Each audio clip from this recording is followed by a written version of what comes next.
Well, let's talk about everyone's favorite topic on this channel, Baldur's Gate 3.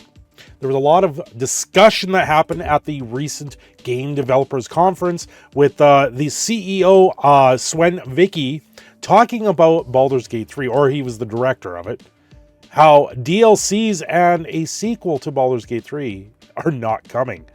I'm not surprised, but apparently everyone else out there is, because they made all this money. How could they not do this? Well, you got to look at the bigger picture, or read at least between the lines to know that what I was talking about in my original video that everyone didn't like seems to be right. Now, before I get into it, subscribe to the channel. Honestly, I don't care. If you don't like my takes, subscribe to the channel because you keep coming back. So that's where things are going to be. For the people that are out there, especially those like Sid Alpha, that try and tell me that I have no clue what I'm talking about when it comes to Hasbro, Wizards of the Coast, Dungeons and Dragons, and Larian Studios coming together making Baldur's Gate 3. Hasbro didn't do the sitting there of the programming on a keyboard. No, but they were the ones consulting Larian Studios to develop this game. They're the ones that had the rules. They're the ones that had the gatekeep of the books to be able to put this into a video game. Larian Studios is the game developers company, the company that can sit there and make the magic happen. Hasbro still had some strings in this situation, no matter how many people tell me otherwise.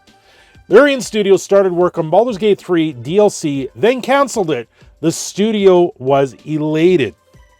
It was really about coming from the heart, said Sven Vicky. During the talk at GDC 2024, Baldur's Gate 3 director Sven Vicky announced that Larian Studios would not be making any DLC expansions or sequels for the highly regarded RPG, which took home another Game of the Year. They give out awards at this thing.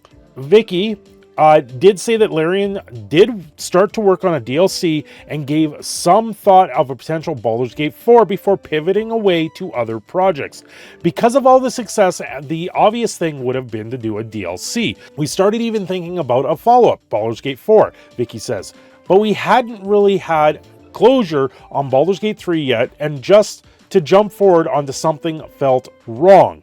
We had also spent a whole bunch of time converting the system into the video game, and we wanted to do new things. There are a lot of constraints on making Dungeons and Dragons, and 5th edition is not an easy system to put into a video game.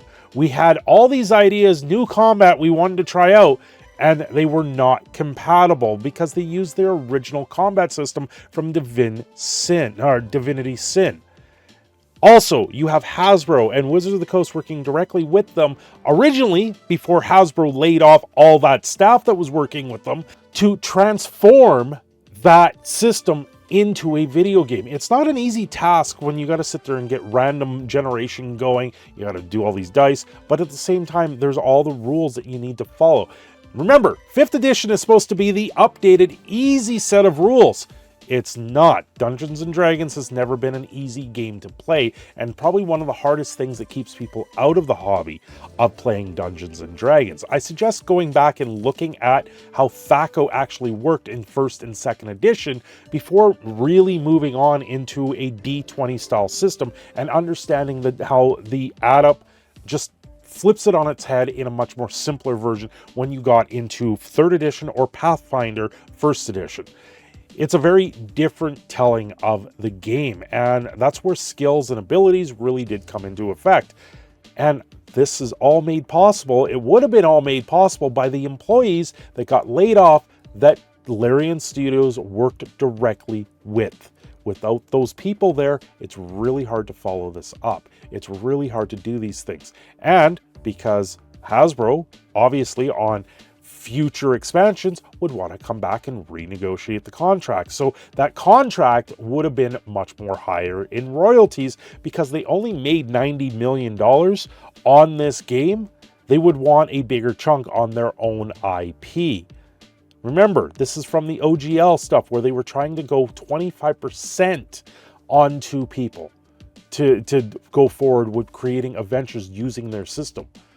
But the backlash drove them to open it up. So, you know, everyone wants to sit there and tell me that I don't know what I'm talking about. And then when things like this come out, where Larian Studios, Sven Vicky comes out and says, we wanted to do this, we're not going to because we just feel like it's empty. Well, they lost everyone that they were working with. Of course it feels empty. Now, this is also a game that only went to level 12, and people that play Dungeons and Dragons like to go on for a long term. And if you can't go to level 20, what's the point? If you want to do something more and above, go play Diablo. Go and play Diablo 4. It's a better, longer game that will sustain that type of system. Vinny, or I don't know how you actually pronounce his last name. Vink. Has spoken before about the challenges of working with 5th edition, particularly when it came to how powerful players get when they reach level 12 and beyond. Shortly after release, Larian Studios said that the team wanted to do new content, but didn't know what yet. To date, Larian Studios has mostly focused on adding content that wasn't available at release, such as new dialogue and additional endings. When it came time to make a DLC, though, Vicky says Larian was going through the motions. You could see the team was doing it because they felt like they had to do it, but it wasn't really coming from the heart. That's exactly it. When you have when you have Hasbro sitting there going, you guys made us some good cheddar, let's keep this going, I want more money from you guys. Larian Studio has to sit there and take a step back and go, no, this isn't how it's going to work. We're going to step back. We're going to do our own thing at this point. We made your game. Have your game. We're going to walk away from it. And that's the culture and what's going on with Hasbro and Wizards of the Coast. They're sitting there starving right now to feed their shareholders. So of course it feels empty. There's nothing else behind it. I believe it was in another interview, Sven here said that Larian Studios doesn't like this whole idea of how the games industry is all about the money and they want to create what they want to create, and that's good on them. But when you have companies like Hasbro pulling strings in the background, you're going to get this empty feeling. You're going to get the feeling that you're working for someone else, especially when it's an IP. And this is what's going on right now with Magic the Gathering and how Universes Beyond products are actually feeling like they're empty. When you go and see a Secret Lair and you now see Fallout cards, or you see The Walking Dead, or you're going to see in the future Final Fantasy cards on Magic the Gathering cards, you sit there and go, this just feels empty. It doesn't, Magic the Gathering in itself, the IP in itself doesn't feel like it's an IP anymore. It feels like the Fortnite of TCGs, of trading card games. And this is the same sort of idea when it comes down to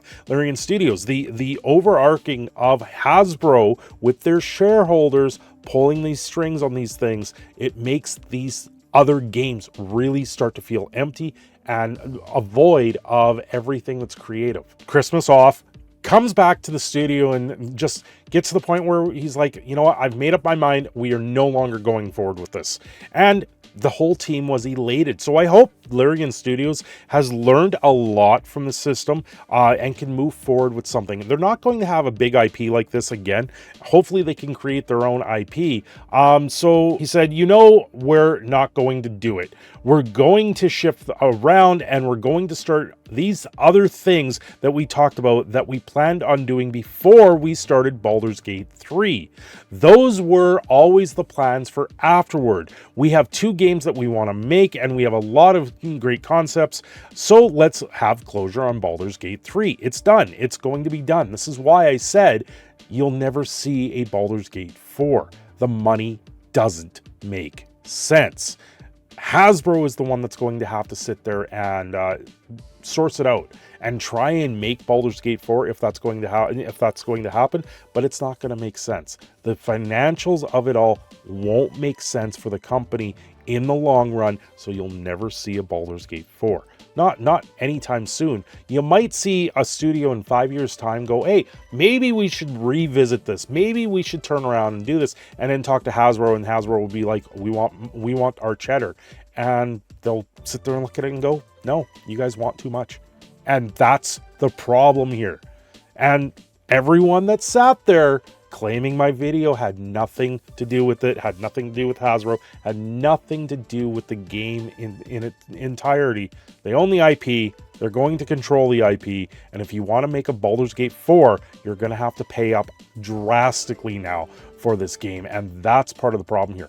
What I see right now with Hasbro and Wizards of the Coast, I see bigger layoffs coming. That 90 million, they're not going to make that up next year. They're not going to have that come back. And the ebb and flow of Hasbro and Wizards of the Coast is still on the way down. You're going to see them have a horrible year. Asked how the studio responded, Vicky said that the team was elated. I thought they were going to be angry at me because I just couldn't muster the energy. I saw so many elated faces I didn't expect, and I could tell that they shared the same feeling. So we were all aligned with one another.